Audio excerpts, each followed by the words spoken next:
Welcome everyone, how are you all doing? Today, we're diving into Illinois. In this film, the story jumps between different timelines of the past and present. To make sure you don't face any confusion while following the plot, I've streamlined each timeline story, wrapping one up before moving to the next. This way, it'll be easier to understand and more enjoyable to experience. The first timeline begins in 1380, where the narration tells us about a time long ago when aliens began sending their criminals known as pyros to other planets. Aliens have been trapped inside human bodies for ages, completely unbeknownst to the host.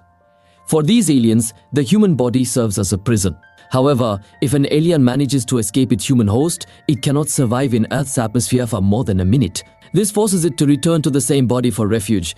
If the human host dies, the alien perishes along with them in the opening scene. A group of mock investigators arrives at a site where a woman's body is seen levitating unnaturally in midair because an alien resides inside her ready to break free.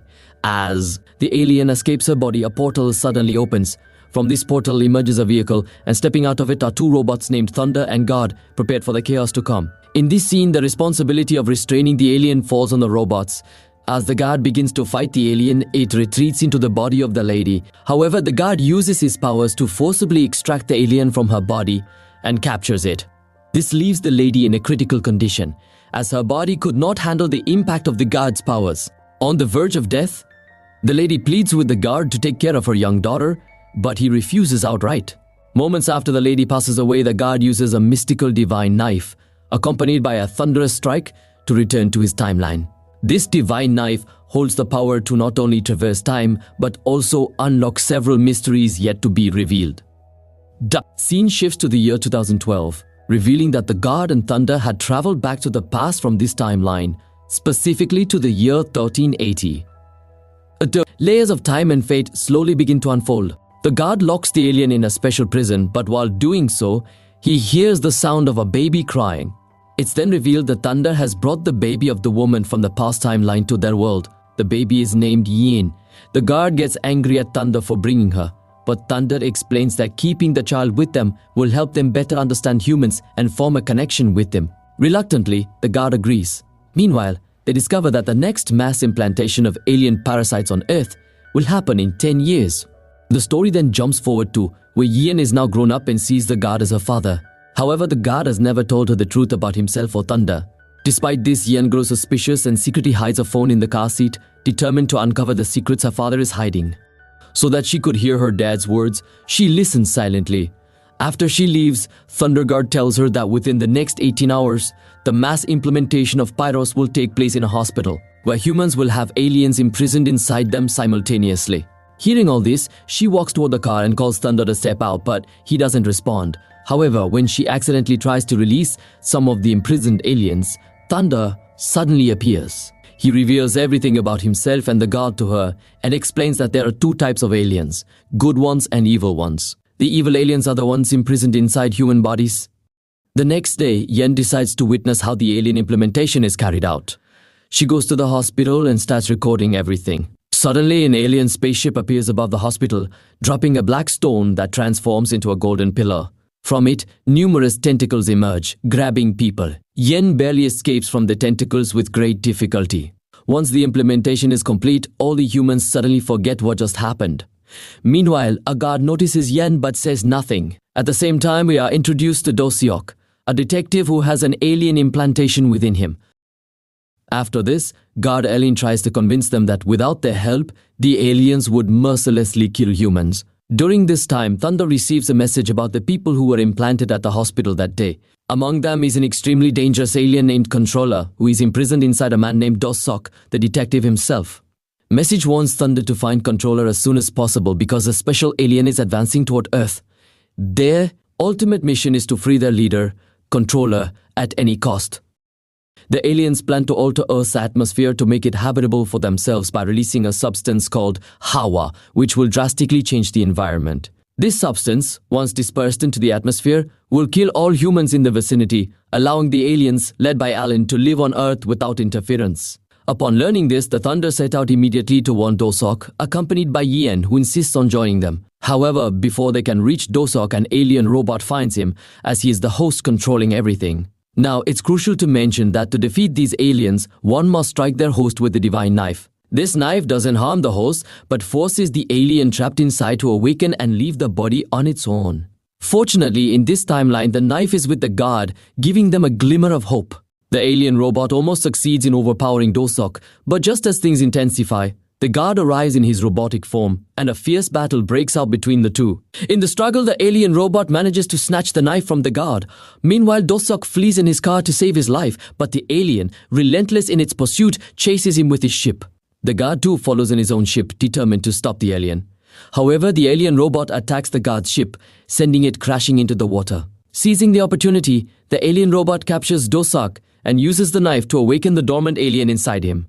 The alien then emerges from Dosok's body, marking a sinister turn of events.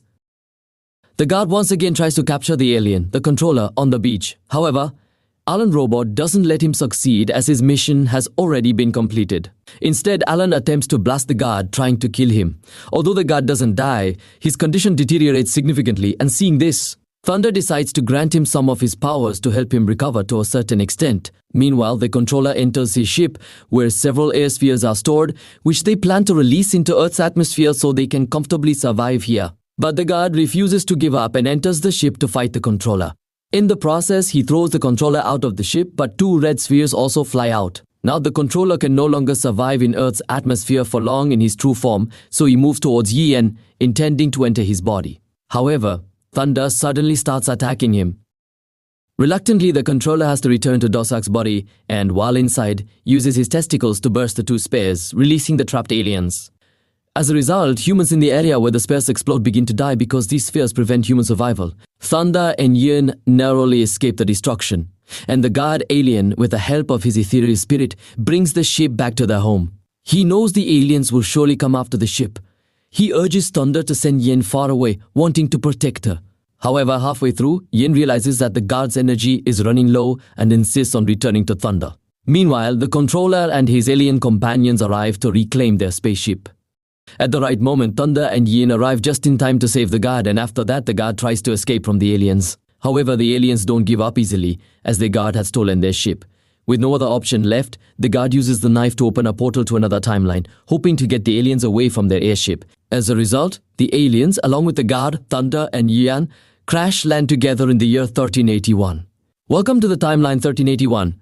Here, the controller greets the guard harshly and in a fit of rage, shoots at a small alien Yen Dosok because she was about to kill the guard. However, the controller, angered, throws Yen's vehicle into the water where she nearly loses her life, but Thunder manages to save her. At the same time, the knife slips from Yen's hand into the water.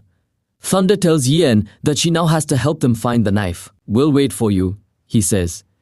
Yen then dives into the water to search for the knife, but struggles to find it.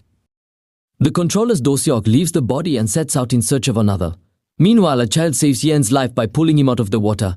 The scene then jumps 10 years ahead to the year 1399, where we meet a magician named Meruk, who also has two cats. While in a certain place, Meruk finds a poster that reads, "Whoever brings the knife associated with this diamond to me will receive a great reward." Upon reading this, Meruk experiences some flashbacks and is unsure of their meaning. However, he decides to search for the knife, drawn by the reward. This is the same knife that was once with the guard. Eventually, Meruk reaches the jail to meet a man named Dotgod, whom he believes might know something about the knife. In exchange for the jail keys, Meruk asks Dotgod about the knife. The story goes that about 10 years ago, this knife was found by a fisherman, who later sold it to a wealthy man. The fisherman gave Dotgod Meruk the information about the wealthy man's location, along with a warning that the knife was magical.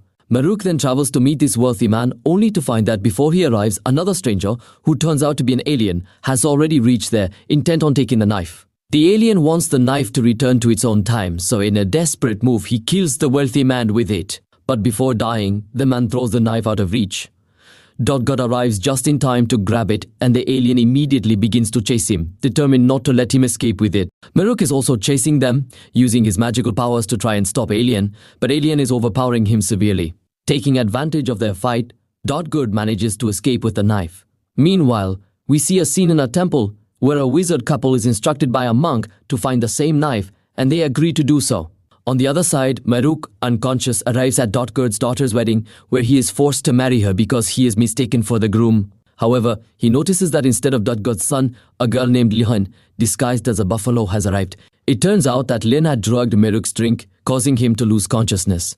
By the time he regains his senses, the wizard couple has also arrived, and a fierce battle ensues between Lien and the couple, in which she easily defeats both of them. At the same time, she notices Dotgord and starts heading towards him with a knife. Just then, Mong arrives at the place, the one who had sent that couple. He knocks Lien unconscious, takes the knife from her, and for some unknown reason, kidnaps her. It is then revealed that Mong is actually another alien who, along with searching for the knife, is also looking for his leader, the controller. The controller had left Dosok's body when he was shot, and now Mong is after him. Meanwhile, the alien poisons the food and, along with the wizard's clothes, tries to kill Lian, as they have no further use for her. They eat the food, and just then Meruk, disguised, arrives and successfully steals the knife. After eating the food, he notices that the wizard is unable to move his body at all. Therefore, he's trying to somehow consume the antidote. Then, Meruk remembers that this food must have been taken for Lion as well. So, he rushes to give her the antidote too. Meanwhile, the monk alien arrives and injures Meruk with his tentacle, trapping both him and Lion in separate coffins and throwing them away. Meruk is thrown into the water, but using his magical powers, he manages to escape. Meanwhile, Lian somehow breaks free from her coffin and starts shooting all the soldiers with her gun. The soldiers, upon sensing the future sent in her hands, realize that Lion is not the same person who had arrived in this timeline 10 years ago. This is why she was after the knife. Afterward, Yen, with a burning spirit, shoots fire at all the soldiers holding the wax poles. The pole suddenly falls and the knife slips out, landing on the ground. The Mongolian tries to strike with his tentacle, but just then, the wizard couple arrives to take revenge, since the Mongolian had tried to kill them with poison. However, they had managed to survive by bringing the antidote. At that very moment, another alien appears on the beach and attacks Yen. Suddenly, Meruk slices off the alien's tentacle with his sword, and the wizard couple, along with Meruk and Yen, engage in a fierce battle against the two aliens. As Meruk strikes the alien with his sword, the alien, along with the sword, disintegrates into ash. Witnessing this, the monk-like alien tells Meruk that the leader controller is inside his body. With this revelation, memories from 10 years ago flood back to Meruk. When he was a child, he saved little Yen from drowning. During that time, because he had killed innocents with a gun, the controller inside him was wandering, looking for a body. If it stayed outside for more than 5 minutes, it would die. So, seeing the young boy, it entered his body. Since then, it has been trapped in that body. During this event, the boy Meruk loses consciousness, but despite all odds, she succeeds in killing that other alien. Now, because the story is still incomplete, the second part will be brought to you soon, friends. In the end scene, we see in the present timeline, a sphere of air spreading everywhere as the aliens prepare. The movie ends here. If you like the story and the explanation, please like and subscribe to the channel. We'll meet in the next video. Take care and thanks for watching.